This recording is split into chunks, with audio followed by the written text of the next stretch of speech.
Good afternoon, collectors and friends. Welcome to Trading Card Therapy, episode number 91. We have a fantastic show for you scheduled today. I'm your host, the Dr. Leighton Sheldon. I am so appreciative of you joining me today. You are in for a treat. So before we bring on our guest, I wanted to show off just a couple cards that I recently got back from PSA. The first one is a 1.5, but it packs tremendous eye appeal. It is a worldwide gum. Many of you know this as the 33 Goudy number 149, but of course this is the version that is printed in not just English, but of course you have some French there. And it was put out in Canada. So this is number 93 from the 1933 worldwide gum set, and it is graded a PSA 1.5. Has tremendous eye appeal for 1.5. Upon closer inspection, you can see that it has some creasing across the middle, and of course a little bit more evident on the back. But man, I wish all my 1.5s looked like this. And the other card that I wanted to show off today before we bring on our guest is one of the most iconic vintage basketball cards that are out there. This is a 1948 Bowman George Mikan rookie card that we bought raw. And I thought the card was kind of like in between that VGX to X range. So for those of you that are just listening, I mean just the 4 to 5 range. This card came back a PSA 4. And I have to say it's, graded appropriately. It's got a little bit of rounding on the corners. It's got a little bit of a print flaw across the middle. But I would also say that if this was just a couple years ago, I think this card would have been an easy 5. That being said, I certainly love it. Not quite sure what we're going to do with it yet here at Just Collect, but it certainly is one of the most important basketball cards ever made. Not named Michael Jordan, that's for sure. All right, so without further ado, we are going to bring on our guest, the man of the hour. It's great to see you, bud. For those that don't know the gentleman that's on your screen right now, his name is Simeon Lipman, and Simeon has just a vast array of experience in the hobby that we all love. And of course, I'm going to let Simeon talk more about it. But where Simeon and I originally crossed paths, we're going to give a shout out here to Leland's and to Hef and Josh, may he rest in peace, and to Laura, who we both love very much and is still there at Leland's.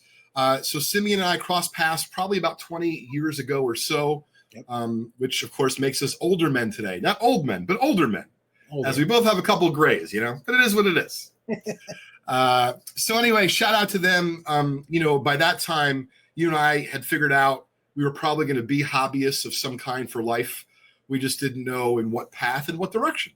Mm-hmm. And so where I wanted to kind of start, where I like to start with a lot of our guests is, were you into sports as a kid? And what came first for you? In other words, if you like sports, did you like sports and then start collecting cards? Or did you start collecting cards and then ultimately gravitate towards sports? Well, for me, it all started with Garbage Pail Kids. I was a kid. I used to get, sets and things from my neighbors for Christmas or whatever, Hanukkah. I would put that stuff away. I didn't really think about it, right? And then Garbage Pail Kids hit in 1985, and it just blew my mind. I mean, I'd never experienced anything like it. I fell in love. It was like love, And I was about 9 or 10, and I would, walk down to the Station Stop, which was the name of the store that had them. It was the only store around, and I'd spend, the $3 I had. They were $1 a pack, and I had a big stack, and so I started to understand about cards that way. But what really kind of kicked the whole sports card thing off for me was I went to sleepaway camp in 1986. And me and this kid, he was telling me that, there was a place off the camp that if we snuck out, we could find this gas station, and they had Garbage Pail Kids there. That's what he said. So I'm like, okay. So at night, he and I snuck out. I don't know how we didn't get killed or lost or fell down a crevasse, but somehow we found this gas station, and they didn't have any Garbage Pail Kids. But what they did have was something I'd never seen before, which was 1986 Donruss cards. All right. So, and this is 1986. So I had some money. I bought I think it was half a box or something. Brought them back to the camp, and we opened them up. And what we used to do is flip them. We used to flip them against the wall, and then you'd get a big stack of cards and whatever. I didn't have any idea about value or anything like that. But one day I'm sitting there flipping cards, and this camp counselor from another bunk comes over to me, and he sees something on top of my stack there, and he goes, "Hey," he's like, "I'll give you a pizza from the canteen for that one on top." I'm like, "Really?" I mean, now that was like gold, a pizza from the canteen was like, are you gold. kidding me? Yeah. So I'm like, take it, So this kid's watching me, comes over to me. He's like, "You just made a big mistake." I'm like, "What did I do?" He goes, "That's Jose Canseco." He's like, that's like the best rookie out there right now. That card's worth like $5. I'm like, $5? Really? So I went back to the counselor. I'm like, "Give me that goddamn card back." And he did. There's value to this. Like, that blew my mind.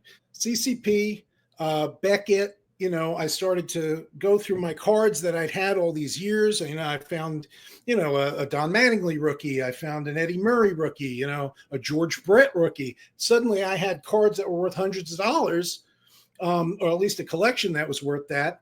And then I'd heard that there were card shows. So, I started to go to the card shows, and then I'm like, you know what, I could set up at one of these shows, and I knew all my friends had cards. So I'd go to their houses and I'd trade stuff and get the best cards. And soon I had an inventory. And so I started doing card shows, and it was just, as I said, I fell in love with it, That's fantastic, Simeon. I'm curious if you remember your first ever card show you attended. I do. Absolutely. Where was it? It's at the Governor Morris Inn in Morristown, New Jersey. That's fantastic. Now, and you're still in Millburn, right? We're actually in Summit now. Oh, you're in Summit. Okay, so I grew up right around there. So that's my home turf. Very interesting. Some of my earliest memories of card shows were the Steinbeck Mall in Manalapan, New Jersey. The Howell Flea Market had a card show like once a month or once every other month. And those were just the best times, Simeon, because kind of similar to what you just shared. We all had friends that were into cards. We had different journeys. And I remember just like some of the best parts of my childhood were going over to like a buddy of mine's on a Saturday, playing basketball for hours, taking a lunch break, playing softball in the afternoon, capped off by trading at night. Only I could hear my mother yelling from outside, "What the hell is taking so long?" I'm like, "Mom, I'm just about to get a 75 Ryan. Leave me alone." Yeah. Like, you're killing my mojo. Yeah. Oh, man. Those were the good old days, Simeon. Without question, man. That I think about that time, and like trading was my favorite thing to do on earth. Like, to me, you and I would have been like, it would have been hours and hours and hours of these trades, and we would have had so much fun. It's a wonderful thing. And I think that's why there's still so many people who love this hobby so much. Yeah, you're right. There's a lot of different ways to enjoy it.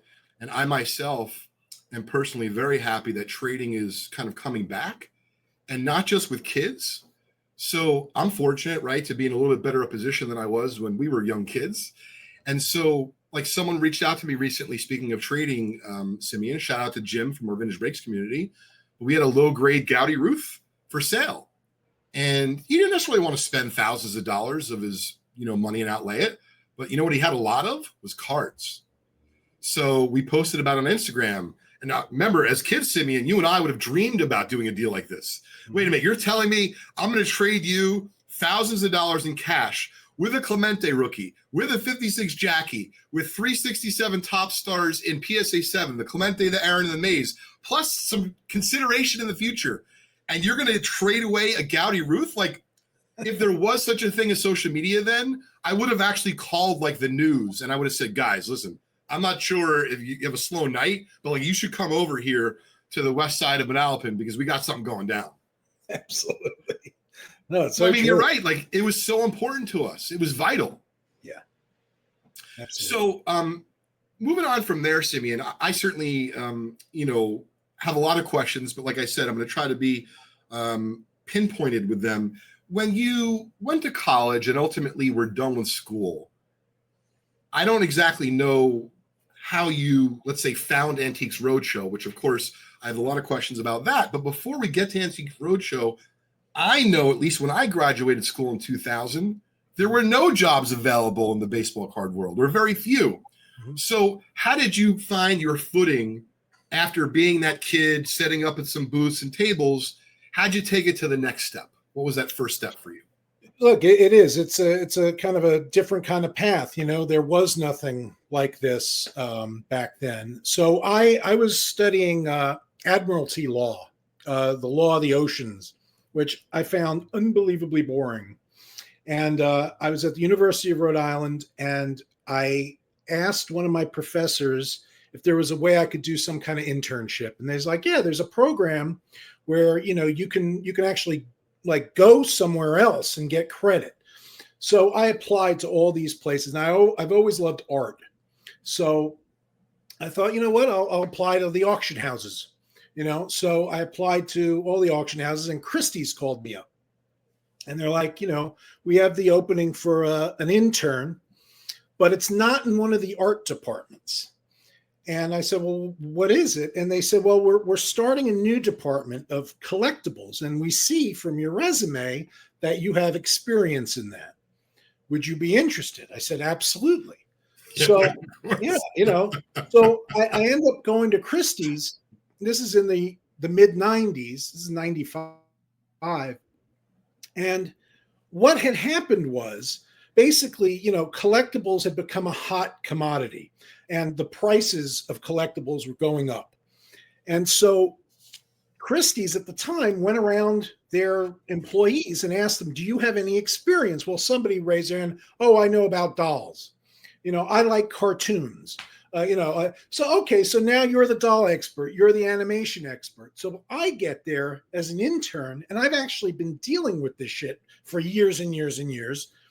So very quickly, I kind of became a very important cog in that, situation. And they asked me basically to stay on as a specialist. And then I ended up a few years later running the department there. And so, it just kind of happened that way. I never thought that was the way it would work out, but it just did. And then, within a few years, I was that was my job. That's who I was, That's an amazing beginning, and fascinated to hear it, because I wasn't quite sure, I remember a little bit of the story you just shared, but I wasn't quite sure. So, a little bit of being proactive. So in other words, you didn't know that you were going to be heading down this path of working for an auction house, ultimately getting into collectibles. But what you did do is you figured out that what you were working on wasn't for you, and that you didn't have that passion and love. And so really, that's what I want someone who's listening to this episode. And by the way, if you're listening to it, of course, you can do so on Spotify and Pandora and all that good stuff as far as audio podcasts. But if you want to watch it, the best place to watch it is on my YouTube channel for Just Collect. So you can find it at youtube.com/justcollect.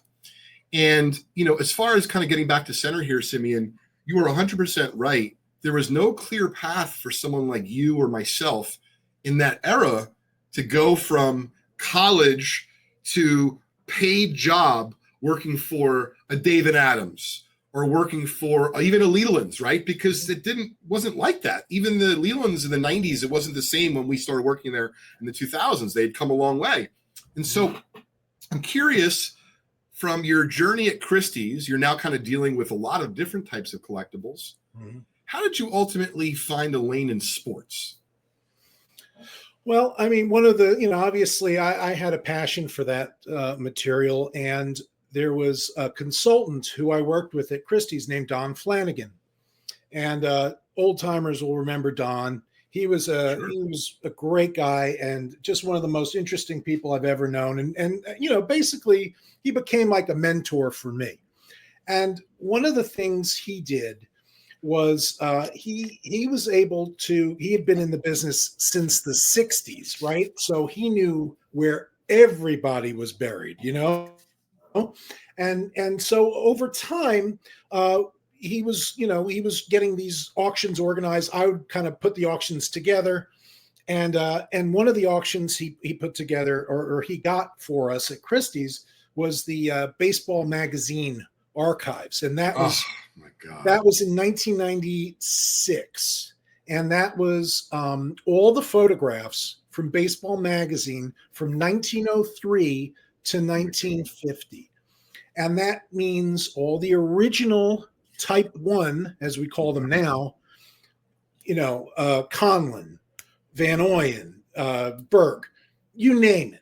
Paul Thompson, whoever. Yeah. Paul Thompson. Every single one of the amazing photos you see that go for hundreds of thousands of dollars today came originally in file cabinets in manila folders from that collection. That is like the Genesis collection for 90% of the unbelievable stuff. Was Baseball Magazine defunct and they were selling off their assets? What was going on? So what happened was, and memory serves, it was a family member of somebody who had owned it.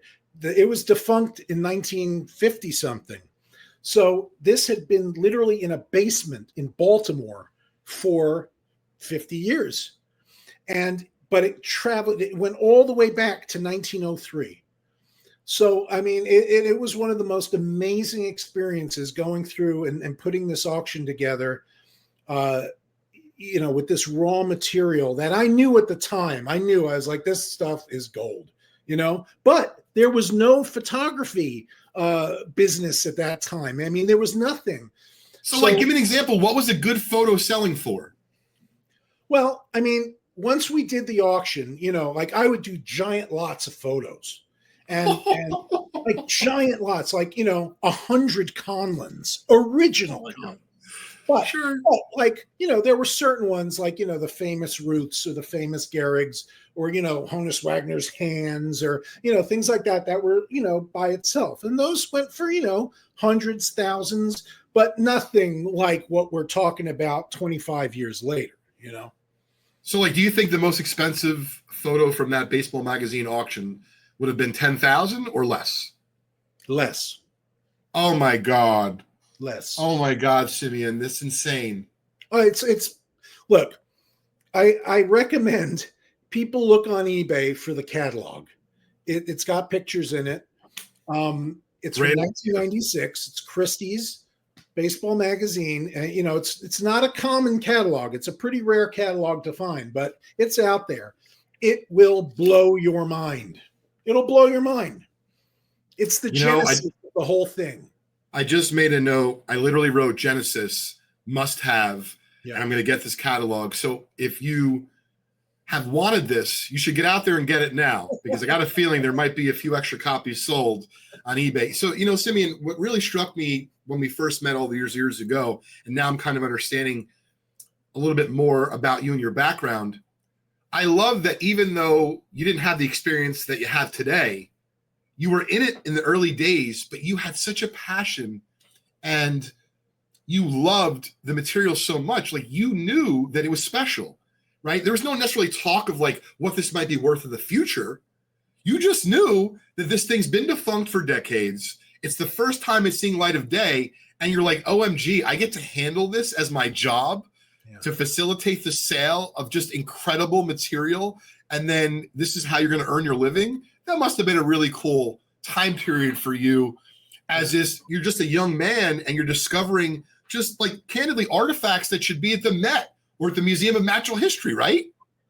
Dude, those were the salad days, right? You think about stuff like that. There was around the same era, I got a call because I had started to do the Antiques Roadshow by that point. And basically you'd asked about that. So the Antiques Roadshow started in 1996. In 1997, it had become like a cult hit on PBS. So in 1997, they needed more appraisers.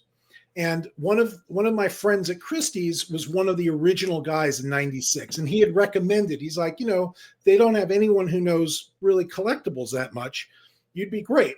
So they recommended me and I went and it was the second season. And so I ended up starting to do the roadshow then, right?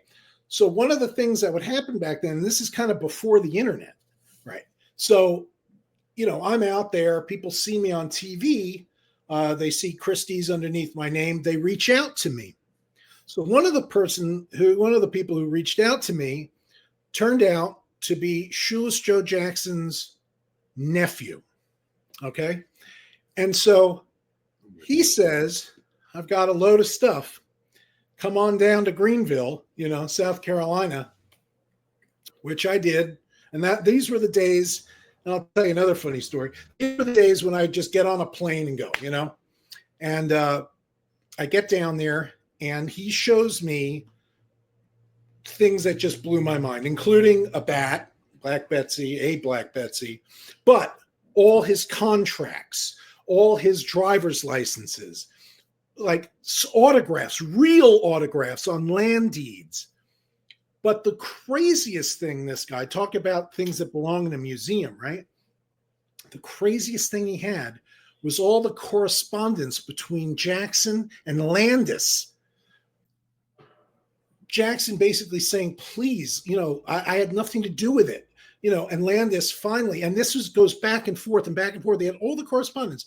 And finally, Landis in 1920 writes him a letter on Commissioner of Baseball Stationery saying, Mr. Jackson, I'm sorry. There's nothing I can do about this. It's out. You're done. Over. Don't write. You're seeing this for the first time? Like you're on a consignment call, if you will? Yeah. And this is what you're seeing as a young guy? Are you kidding me? It was crazy. And so I end up buying the duffel bag, putting it all in the duffel bag, getting back on a plane, and taking all the stuff back to my apartment because it's the weekend, basically not leaving my apartment until Monday morning, and then bringing it all in, and we put it all in the auction. Oh my God, Simeon! If I could have been like your lackey, you're flying the wall for that, man, that is just a wild experience. And the way you're describing it, I mean, I have goosebumps as I'm talking to you, because if nothing else, right? Like we're all collectors, but we all appreciate the history. And I was saying this to my son recently, who just turned 10. A lot of the stuff that your daddy deals with, I really feel like should be in a museum. Simeon, you knew when you were looking at that material, even though you were going to bring it to auction, you didn't know that the market would be where it is today, of course, because if you did, you probably would have bought it out of auction. But putting that aside, you knew you were in the middle of something historical. Oh, yeah. Yeah. You'll love this one. I think I might have told you this back in the day, but I'll tell it now. I get a call one day. And back then, again, this is pre-internet. People have to remember there's no eBay, there's no nothing, right? I get a call, and it's a woman, and she's like, I have a Honus Wagner card. Now, I'd gotten 100 calls like that because people might remember, back in the early 80s, late 70s, there was a book with little perforated cards in it, and there was a Wagner card, and it said Honus Wagner, $10,000 on the back. Right. Yep. And people assumed that was the Honus Wagner. Again, who knew? People didn't know anything. So I'm like, okay, you got a Wagner card. All right, send in a picture. And I say to her, I said, something told me just the way she was talking. I said, so where did you get it?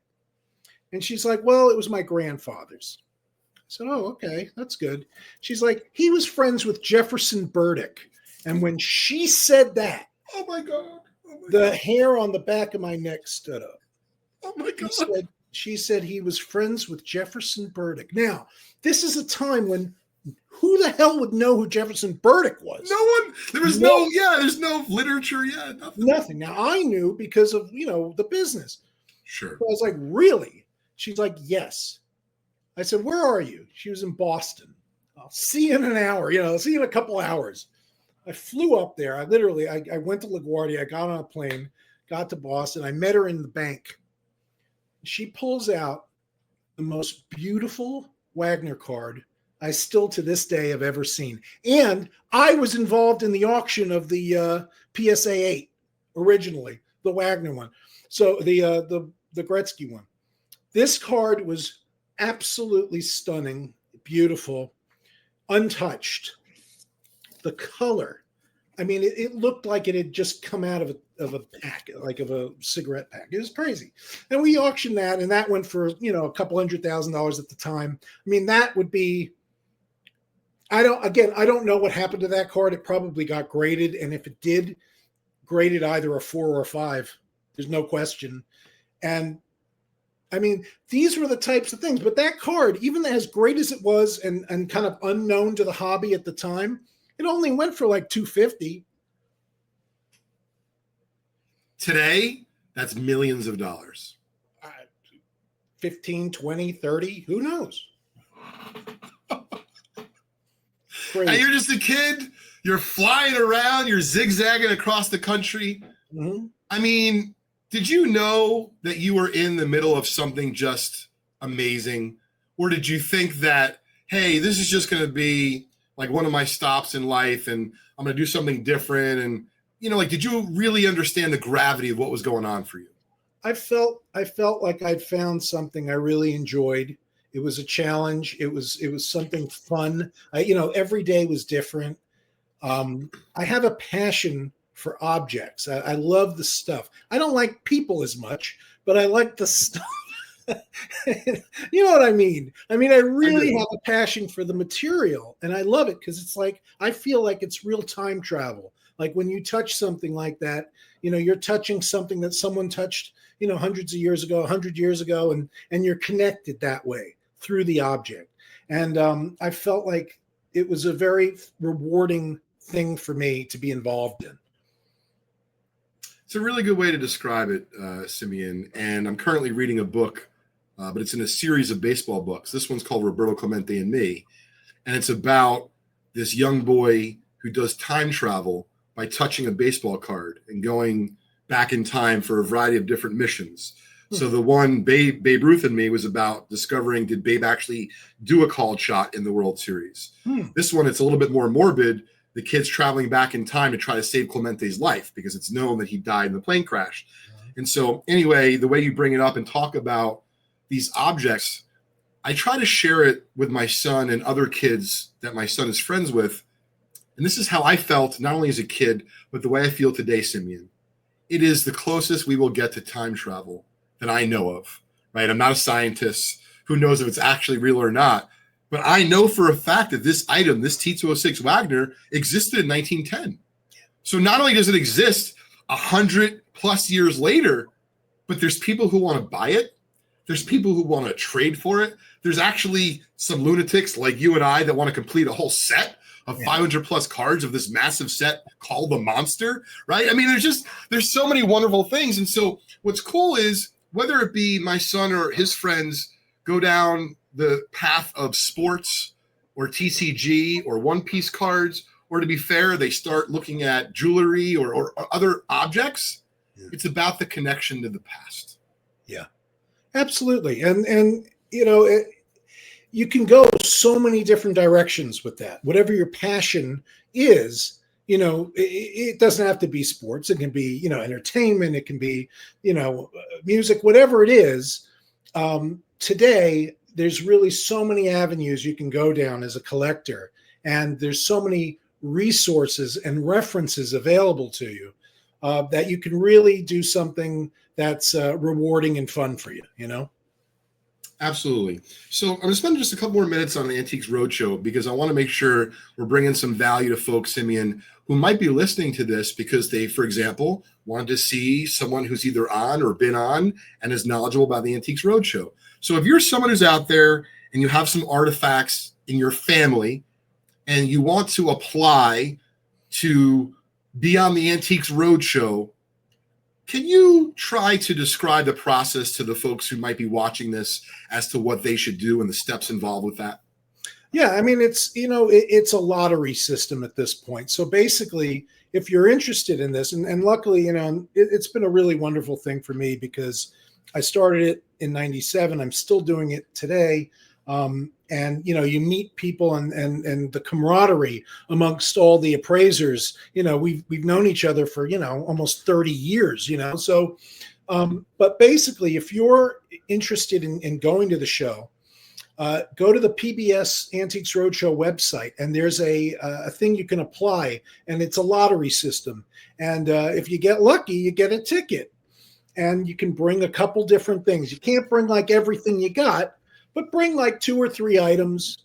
And yeah, you bring it in, and they tell you where to go, and it's fun, and you get to see everybody, shooting, and you get to hear other people's stories as you're waiting online. It's a really fun experience. It seems like it would be a really fun experience. That's why I wanted to share how it works. I had a feeling it was a lottery system, considering how popular it is today, but still really cool that it's open to anyone in the public, and that you could literally bring a handful of just random objects. And if I could just throw in my 2 cents, do yourself a favor and try to do some research. Meaning, if you only have 2 or 3 shots to show an expert on camera, maybe look up if that Cabbage Patch Kid is really worth showing on camera, because it probably isn't. Thanks for laughing. Well, you know what it is? When we first started, people had no clue, and there was no reference, and then I've kind of been through this evolution where, people started to go on eBay, and people started to go on Wikipedia, and now people bring the printouts. They tell me what it's worth, We're like, okay. Well, listen, it's the circle of life, right? Yes. Everything eventually comes full circle, no matter what lane you decide to walk in this wonderful journey called life. So just a question or two more about Antiques Roadshow. I know that if you're a vintage sports card aficionado of any kind, the episode I'm about to refer to, I know a lot of folks have seen, because Antiques Roadshow, of course, has not only played it, but like you'll see snippets on, for example, Facebook, and they're doing a good job, in other words, to make people aware of the Antiques Roadshow and some of the things that might occur, on the show. But man, the one that comes to mind for me and many others, like in the Net 54 community, is the 1948 Leaf baseball find that you did many years ago. And I know exactly that you know what it is, because I could tell by your face. Those cards looked like in incredible condition. And I'm curious, how did you keep your cool when the meeting was over? In other words, you do your thing, and I know a little bit about the process, because you shared with me many years ago, you can't just solicit them and start knocking on their door and saying, by the way, do you want to sell that 48 Leaf collection? And if they say no, you just contact them the following week. It doesn't work like that, because I'm sure you would have been removed from Antiques Roadshow probably a long time ago. Yeah. So tell me about that particular collection. Did you have any idea what it was going to be before you saw it? No, she was great. She came to the table. She had it in a cigar box, which is always great. And you think, look, I mean, that was only like 2 or 3 years ago, believe it or not. It wasn't even that long ago. Yeah, it's only a couple years ago. Yeah. And you think, she must know what she has at this point, 2023 or whatever, 22. No, she didn't. She had inherited it from her father. Her father was a kid in the 40s. He became an accountant, and she said he was very fastidious and that he kept everything perfect, and that's what these things looked packed fresh. They did. Now there was some condition issues with some of them, but I mean, just to see that many of these beautiful, fresh 48 Leaf cards there. I think there were 3 Robinsons and 6 Ruths and 4 Williams and Musials, and it was just crazy. It was so cool. She was really nice, and she reached out to me and a colleague of mine on the roadshow, Phil Weiss, who's a great guy and has been in the business forever, and I've known him forever. And she eventually did auction some of that stuff off. She did very well, and obviously, some of that stuff graded out pretty high. I think there was a Robinson that went for a 7. I think one of the Robinsons that was a 7. Wow. That was as high as it got, but that's still, I mean, that's a big time card, and it was beautiful. I mean, just the aesthetics of it, maybe, technically it was a 7, but boy, it looked better than that. Simeon, you bring up a great point about some of the cards that are out there and provenance and all of that, meaning not every 7 of the Jackie Robinson 48 Leaf is created equal. And just the way I was looking at your face, if you look at a pack fresh example of something versus a slider, meaning something that was between a 6.5 and a 7 or a 6 and a 7, and there's nothing like it when you can see something that's pack fresh and, maybe 10 years ago would have graded a little bit higher, but with today's standards being a little bit tighter and tougher, it graded a 7. To me,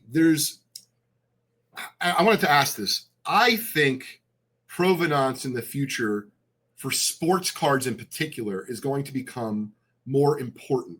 And I'm curious what your thoughts on it are, because we know as we sit here today, people very much care about the provenance in sports memorabilia.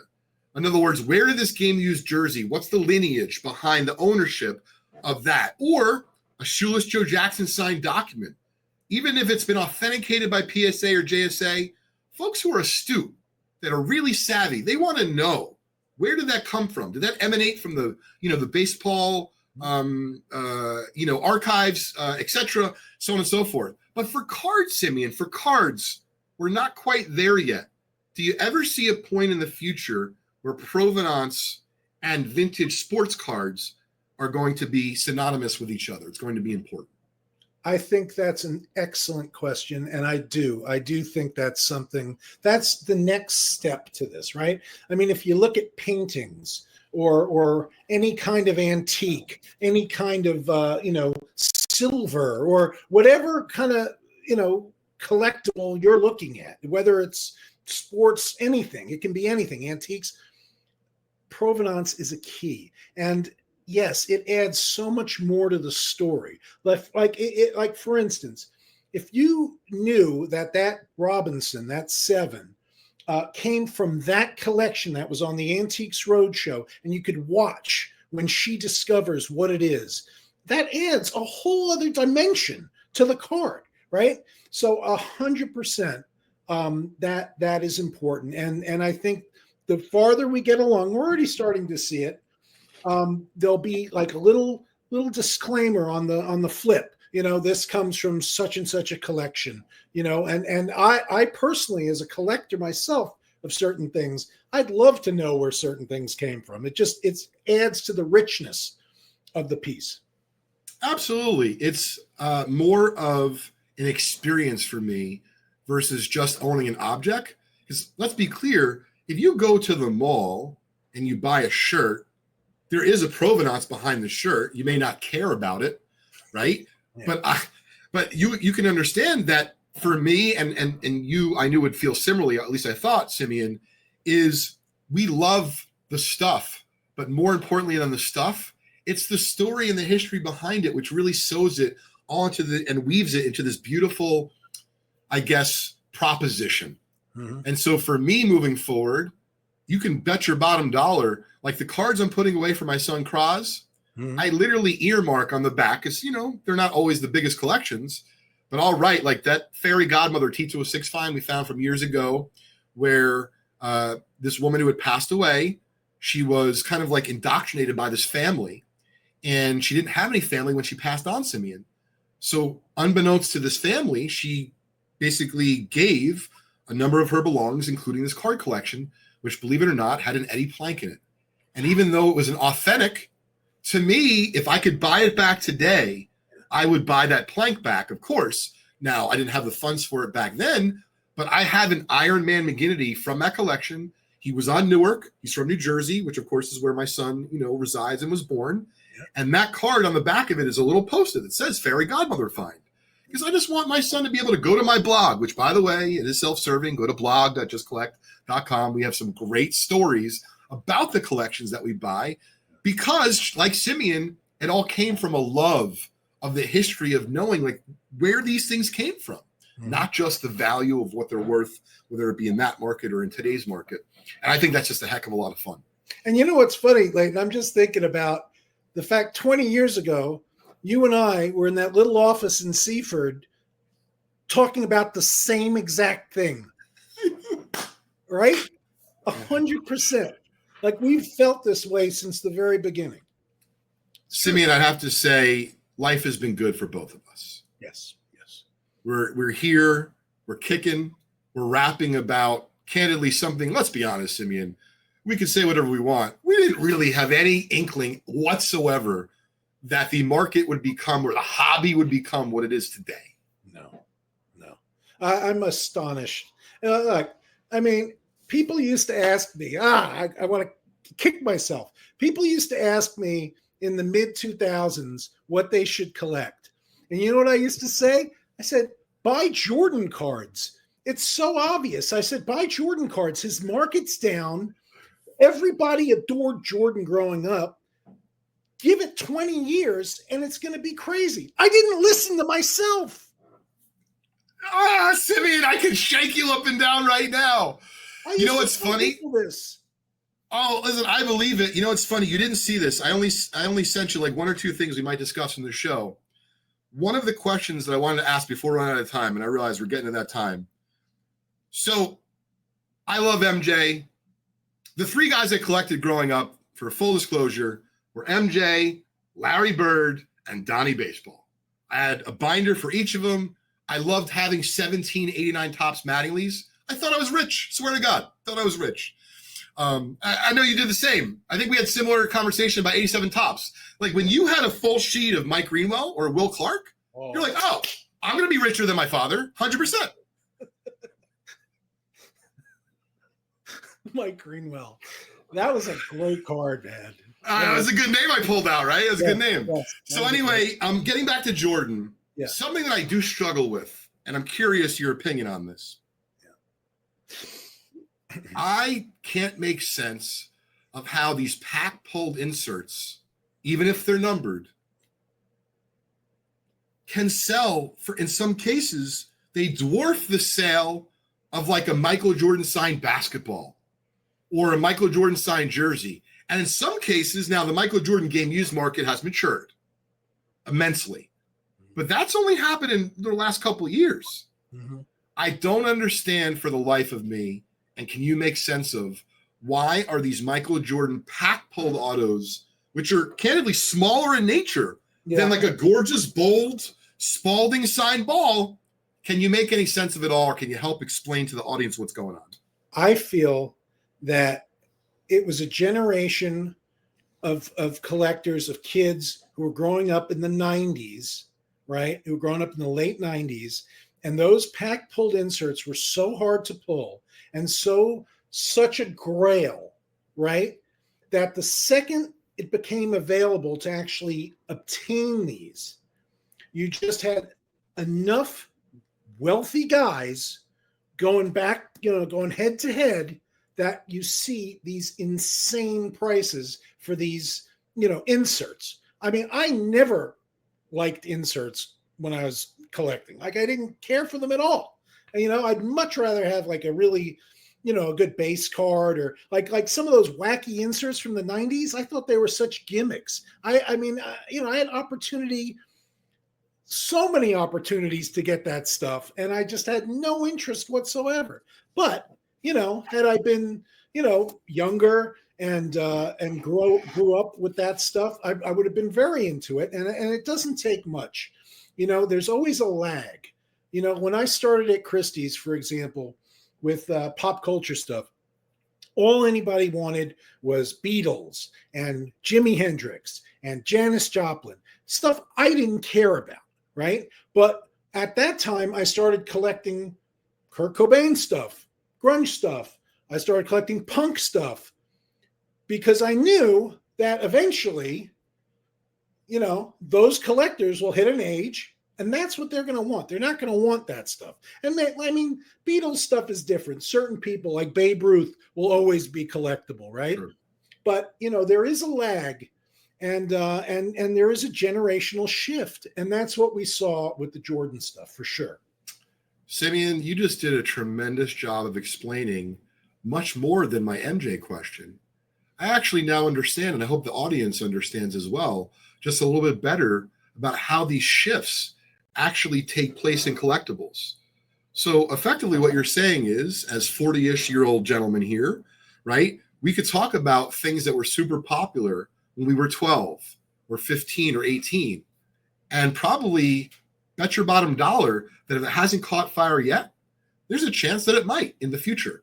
And if not, this is what's so cool. if you're rebuying things for nostalgia's sake, there is no downside. Mm-mm. So for me personally, I didn't get into it with the Jordan inserts. I didn't get lucky. But I really do like Jordan. You know how long I've been collecting him. So I've been buying Jordan photos, and I didn't get as lucky with the ticket stubs, but I've been buying them for a long time. Mm-hmm. Not because I necessarily thought they would be worth more. I just thought they were affordable for what they were, and I really love Jordan. And so, per your point, Simeon, it does sometimes take a lag, but man, when that lag kicks in, hold on tight. And be ahead of the game. Like, you know, if you're a collector, start thinking about stuff that you really like, that you liked as a kid, that maybe hasn't hit yet. It will. It's a guarantee. I remember when Pokemon came out, right? I remember thinking, all these little kids, they're going to love this shit. Now, again, I never thought that maybe I should buy a few boxes, a few cases of this Cases, stuff. sure. Yeah, you know, maybe I should do that. No, I didn't do that. But the thought did, you know, was there. Like, I remember thinking, like, you know, these kids, and of course they do. And so, yeah, you got to try and be ahead of the game if you're going to be collecting stuff like that. It really helps because, you know, once that hits, as you said, forget it. I mean, the prices go so crazy. And unless, you know, you really have a lot of money, like, you know, with these guys who are buying the inserts, well, you know, they can do that now. But, you know, there was a time when anybody could. No, listen, you're totally right. So I'd like to at least touch upon, because I want to make sure we can plug gas trading cards. And admittedly, I don't know a lot about it. So in a nutshell, can you tell everyone a little bit about your journey and how you were either involved or you started the card company yourself? And what are you guys currently doing and what are you hoping to do in the future? Well, you know, look, one of the things that I felt I needed to do in life was create a collectible. I felt very strongly that, you know, I knew a lot about it and I'd like to actually create something myself. So about 15 years ago, I did a trading card set called the Art Hustle, which was contemporary artists trading cards. And these were all living artists who would do original art that was put into the packs and sign cards. And so this did really well. And it was a really successful little project I did. And through that, I met a lot of interesting people and a lot of interesting artists. One of those people is named Greg Rivera, and he had a streetwear company called Mishka, which was very popular and kind of a legendary streetwear company. And he's a card collector like me. And so during the pandemic, basically, a little bit before the pandemic, he collects cards, I collect cards, mostly pop culture stuff, non-sports stuff. And we would talk all the time on the phone and trade and do this and this. And then one day we were talking and like, we should start something, and we both agreed that this would be something that there was a lack of certain types of cards I felt at the time. Elon at the time was everywhere, but there was no cards. There was no cards of Elon.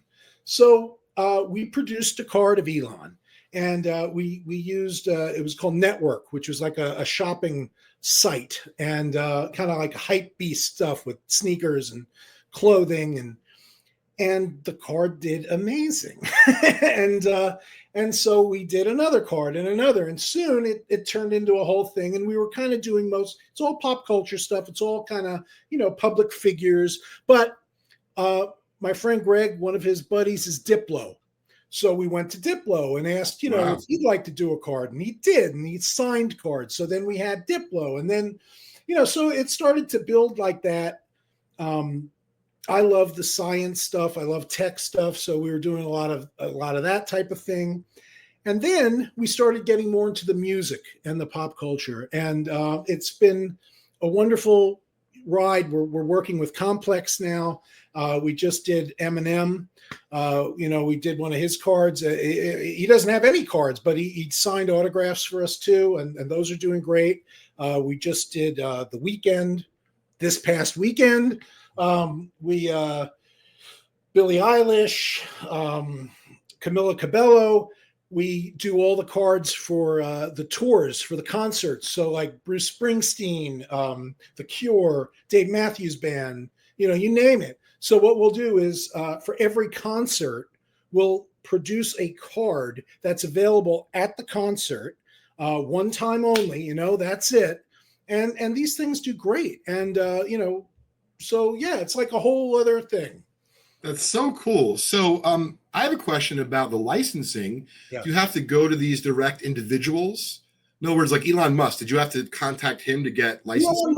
Elon Musk is a public figure. So there's fair use when it comes to public figures. That's why you see, like, we do Trump cards. Like, this is one of the Trump cards we do. Sure. That's fair use and satire. So you can do stuff like that. But once you get to like an Eminem, sure. Springsteen, yes, you're dealing with the individuals, with their team, and yeah, it's a whole process. I'm sure it does. So how long does a life cycle take for example, like someone like Eminem or Bruce? Is it 6 months? Is it 6 years? Is it somewhere in between? I would imagine it's difficult. Yeah, look, it's a process. It's a process. It takes months at least, and getting these guys to sign isn't always the easiest thing to do. But we've been very fortunate that we've been able to do this and secure it. And yeah, I mean, look, we started from scratch, which is great. And like the fact that all the grading companies grade our cards, and that's a thrill to me.